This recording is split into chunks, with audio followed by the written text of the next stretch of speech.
Good afternoon, Trinity. Good afternoon to those that are joining us online today. Welcome to another midweek motivation with your pastor, Dwayne D. Flood. It is Wednesday. Praise God. You have made it halfway through the week. And we hope and pray that this word just gives you a little bit of a brief word of encouragement to give you enough fuel to make it through the balance of the week. So that when we meet again on Sunday, what a day of rejoicing that will be. Today, we're going to be in Zechariah chapter 4, verse number 6. Zechariah chapter 4, verse number 6. And while you're looking for Zechariah, just want to give you a little background to this text. Leading up to this text, you'll be able to see that Zechariah ministered to the Jewish people after the exile in Babylon when a remnant returned to Jerusalem to rebuild the temple. The people came back with hope. They are excited. They wanted to rebuild the temple. But the work became difficult. There was opposition, discouragement, limited resources, a sense that the task was great for them. Sound familiar when it comes to working in ministry? God has called you to a great work. You start out excited, filled with hope, but when the work begins, you encounter opposition, discouragement. You realize that there are limited resources, and it seems far too great for us to accomplish. So, just a little bit more background before we get into the text is that Zerubbabel, the governor and leader responsible for rebuilding the temple, received a message from the Lord on how the temple would be completed. He showed Zerubbabel a vision of a golden lampstand and two olive trees, something that was incomprehensible to Zerubbabel, which brings us to our text.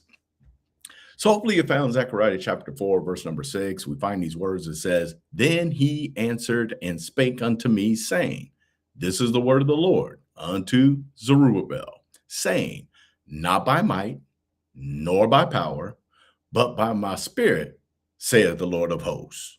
Now, this is a powerful reminder, not only to Zerubbabel, but also to us. For all of us who are feeling the heavy weight in accomplishing the work of God, here are the components you need to remind yourself of. So, the first thing is in this text, I want to focus on not by might. Now, might points to collective strength that you would find in an army, a large body of people, or human systems that provide plenty of resources. The word itself means strength, wealth, force, resources. It carries the idea of a collective strength, an outward capacity. It points to where people normally trust and put their trust in. They put their trust in other people, in large scale resources, in social strength of a body of people. God is telling Zerubbabel that the temple will not be built because Judah has enough people, enough money, enough national strength. No, external resources are not the foundation for accomplishing God's work. God's work cannot be fulfilled by human strength alone. The text says, not by might. I'm not going to get excited today. I'm just going to give you a little word. Okay, I might get a little excited. Look at the next in the text. It says, nor by power. Now, power points to individual ability, your talent, influence, energy, determination. It means strength, ability, capacity, personal force. It carries the idea of personal effort or human skill. God is telling Zerubbabel that the temple will not be built because you are smart, because you are strong, you have an abundance of energy. No, individual ability, individual talent and expertise, self-sufficiency is not enough to complete God's work. God's work is not completed by personal power alone. The text says, nor by power. Those are good reminders, two of them. Not by might, nor by power. But look what comes next. It says, but by my spirit. Now, this is the true source of accomplishment. It communicates for what God calls for us to do, He also empowers us. His Spirit provides wisdom, endurance, courage, favor, and supernatural enablement. The Spirit points to the move of God, the breath of God. As does the wind blows, so the Spirit moves.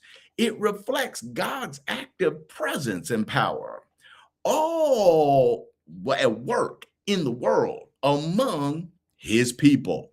The text says, but by my Spirit, which means that the work will be completed through God's own empowering presence, which supplies what human resources and human effort cannot supply. See, you got to understand that it includes wisdom for the task, strength and weakness, perseverance in opposition, grace for leadership, supernatural power to finish what God has started. God is telling Zerubbabel that the rebuilding of the temple is ultimately a spiritual work that requires spiritual power. The text says, but by my Spirit, which says a whole lot. Now, I love how this verse ends. It ends with a bold declaration. It says, saith the Lord of hosts. Now, that title alone means the Lord of armies. It presents him being a sovereign ruler, a commander of heavenly armies, the one who has all authority, all resources. The people were weak, but God is strong. The people were small, but God has many. The people had limited resources, but God has infinite resources. I just want to let that marinate in your mind. You have to come to the end of your rope in order for you to experience all of God's hope. I mean, God is telling us, I have the power, I give the strength, I give the skill and ability.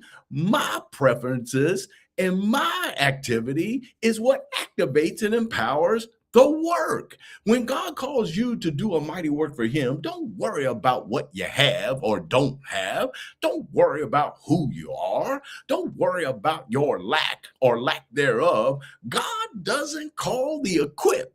He equips the called. So all he wants us to be is obedient. Just allow God to have his way. And when you look back at the end of the work, when you look and take a glance back, you're going to say one thing and one thing only. God did it. Man, God did it. So when you come to the end of who you are and the end of your work, you just will have a heart filled with praise to God that he did it. And you can go around saying, won't he do it?